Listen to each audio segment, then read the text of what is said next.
one of the first times I really heard you was on the spaceship verse. And that verse, it's really crazy because, I read some interviews where you said it's like real life. Like, that's really how it was. Yeah. So what was it like, from that time period up from, like, Midnight Marauders to, like, the spaceship verse? Like, well, I mean, of course, the Beach Rounds of Life came out. We had a monster single with Stressed Out. It was everywhere. It was a, radio killer. And it's really ironic because back then it wasn't really even like, what would you say, like, it wasn't the cool thing to have, like, a big radio record. Like, that year, there was only a few rap records, and they pretty much had, like, some sort of R&B fusion with it, like, Killing Me Softly was that year, Stressed Out was that year, the One More Chance remix with Biggie was that year. So those were, like, it was like, oh, are they trying to cross over? Like, what it is? It wasn't like how now it's like where hip-hop essentially has become pop music.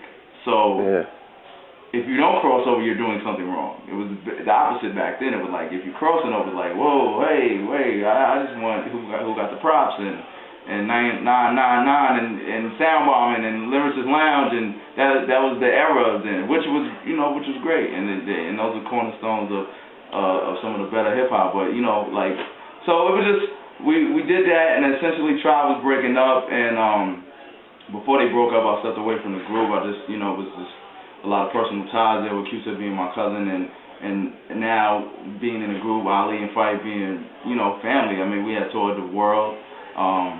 They had given me the opportunity of a lifetime. So instead of it being a situation where it was a burnt bridge, it was just like, yo, let's just step off, move on. So I did a couple other deals after that. I had 2 deals actually. One with a group that was on Rawkus that never really served. It just basically crashed and burned. And so when I ended up having to go back to work for a little bit, and it was just like, that was like probably like top 5 experiences of my life, ironically.